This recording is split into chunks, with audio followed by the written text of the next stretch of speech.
Tubuh Chiosan terlempar. Segera Beng Liong menyusulkan sebuah tendangan dahsyat ke arah pahanya. Tendangan ini sekilas mirip dengan tendangan khas dari daerah utara. Tendangan naga mengibaskan ekor. Tendangan ini bagai pusaran badai yang menghujam paha Chiosan.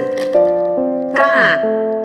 Suara ini begitu keras terdengar, bagaikan suara pohon yang tumbang. Dan Chiosan pun tumbang menghantam salah satu pilar penyangga balairung. Pilar itu pun roboh bersama Chiosan, bersama sebagian atap balairung pula. Pertarungan kedua orang ini begitu dahsyat sampai-sampai ruang balairung istana ini mereka rubah menjadi lapangan.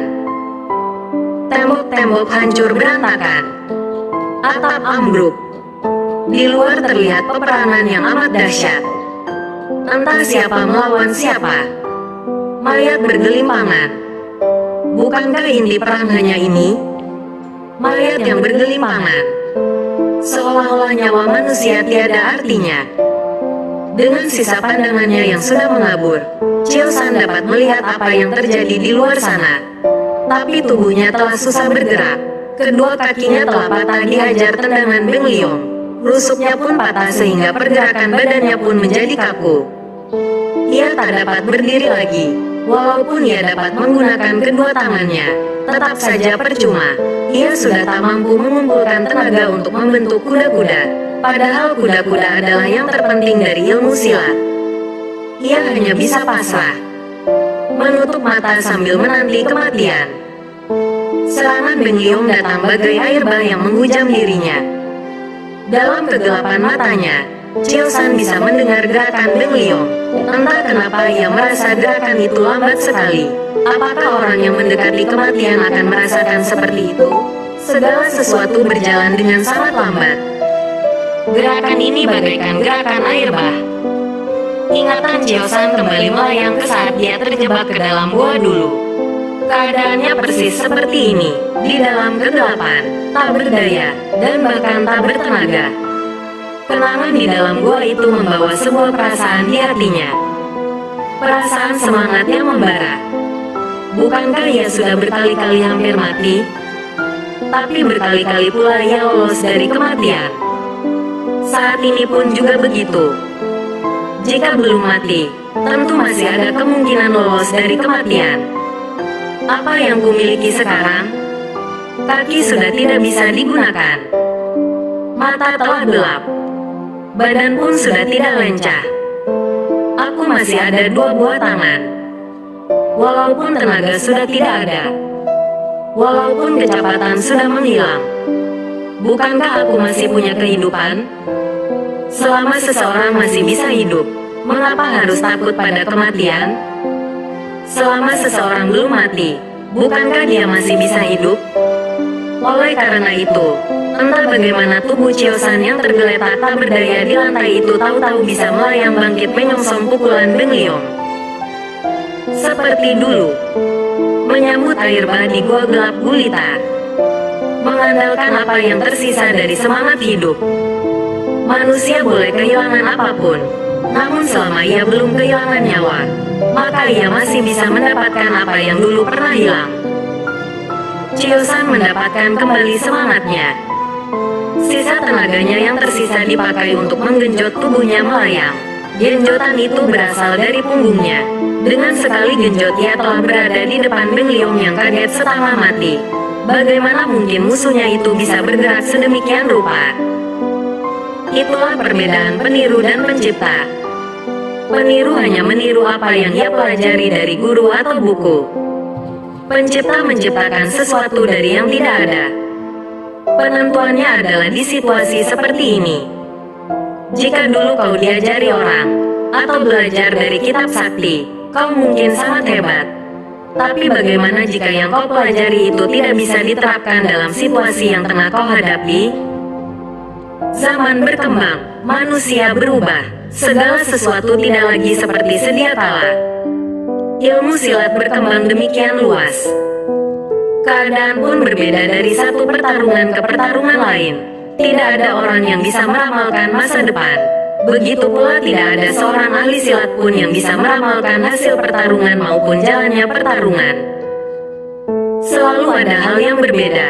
segala hal bisa berubah. Mereka yang siap dengan perubahan, yang berani melakukan perubahan, merekalah yang sanggup bertahan. Jika cara menghadapi situasi yang kau alami tidak terdapat dalam pelajaran yang kau dapatkan dari guru atau kitab sakti, maka apa yang kau lakukan? Tidak ada. Itulah beda peniru dengan pencipta. Pencipta kan menciptakan sesuatu dari ketiadaan. Karena itulah dalam keadaan apapun ia akan sanggup bertahan. Beng Liong tak pernah menduga orang yang keadaannya separah Cio San bisa tiba-tiba memiliki kekuatan untuk melenting dan menghadang pukulannya. Kekagetannya ini walau sepersekian detik saja, telah mengantarkannya kepada kekalahan. Entah bagaimana kedua tangan Cio San telah berhasil melilit tangan Beng Liong. Lilitan itu bahkan menggiring telapak tangan Beng Liong ke arah dadanya sendiri. Duar. Serangan itu menyerang tuannya sendiri. Beng Liong terlempar terjengkang ke belakang, memuntahkan darah segar. Ia telah mencurahkan segala tenaganya untuk menghancurkan Cio San. Segala tenaganya itu tadi yang telah menghantam dirinya sendiri. Ia terjengkang ke belakang tepat di depan singgasana kaisar. Dengan segala daya upaya ia bangkit, mencoba menggapai singgasana itu. Ia mencoba dan mencoba lagi. Singgasana itu begitu dekat, tapi mengapa terasa begitu jauh untuk digapainya? Bukankah semua di dalam hidup seperti itu? Terasa begitu dekat, namun amat jauh untuk digapai. Bukankah cinta pun seperti itu? Seberapa banyak dari kita yang mengalami hal seperti Beng Liong? Mungkin tak terhitung. Beng Liong bangkit. Dengan sisa-sisa tenaganya ia berdiri. Ia maju menggapai singgasana itu, tetapi ia terjatuh lagi. Beberapa pengawal yang masih hidup mencoba mencegahnya, tapi langkah mereka terhenti oleh Suma Sun dan Cukatong. Siapa yang menghalangi dia akan merasakan dinginnya kematian, kata Suma Sun. Jika Suma Sun berbicara kepadamu, pilihanmu cuma dua, patuh atau mati. Tentu saja pengawal-pengawal itu memilih patuh. Biar bagaimanapun Beng Liong pernah menjadi sahabat Cio San, Suma Sun, dan Cukatong. Pernah menjadi orang yang dekat dengan hati mereka. Kata orang, sekali sahabat tetap akan menjadi sahabat selamanya. Oleh karena itu jika walaupun kini mereka berseberangan, jika kini mereka berada di pihak yang saling berlawanan, mereka tetap menghargai persahabatan. Beng Liong hanya ingin menyentuh singgasana itu, hanya ingin merasakan sedikit kegagahan dan wibawanya. Sebagai sahabat yang baik, kau tentu tak sampai hati melihatnya. Walaupun Beng Liong telah memperlihatkan wajah aslinya, telah membuka rahasia kebusukannya, telah menunjukkan rahasia perbuatannya, ia pernah menjadi sahabat mereka. Bagi mereka kata, sahabat, ini lebih berat daripada gunung, lebih dalam daripada lautan. Jika sahabatmu berbuat salah kepadamu, apakah kau akan membencinya atau memaafkannya? Ketiga orang ini memilih memaafkan, karena bukankah itulah arti persahabatan sesungguhnya, menerima segala kekurangan orang lain. Karena jika yang kau cari kebaikan orang saja, tentulah tak ada seorang pun yang akan kau anggap sahabat. Memaafkan, itulah inti dari semua hubungan yang ada di dunia ini. Persahabatan, percintaan, kekeluargaan. Semua permasalahan dapat diselesaikan dengan kata maaf. Ya, mungkin masalah itu tidak selesai, tapi setidaknya dengan maaf yang tulus, membuka jalan untuk menyelesaikan masalah. Siapapun di dunia ini pantas dimaafkan. Siapapun di dunia ini tidak ada yang terlalu tinggi untuk tidak memberi maaf. Dengan terlatih-tatih, Beng Liong merangkak menuju singgasana yang hanya satu atau dua langkah di hadapannya. Tapi rasanya langkah itu bagai ribuan langkah yang sangat jauh, seolah-olah singgasana itu berada di seberang lautan. Ketika Cukatong hendak membantunya, Suma Sun melarangnya. Biarkan ia menyelesaikan impiannya sendiri. Beng Liong pun terharu mendengar ucapan itu. Cio San pun sudah berdiri dipapa oleh Cukatong. Teruskan langkahmu, Liong Go, Tak ada seorang pun yang akan mengawalmu kali ini, kata Chiosan sambil meneteskan air mata. Beng Liong bergerak, dengan segala tenaganya yang tersisa. Akhirnya tangannya berhasil menggapai singgasana itu. Dengan merangkak perlahan, ia akhirnya bisa duduk di atas singgasana itu.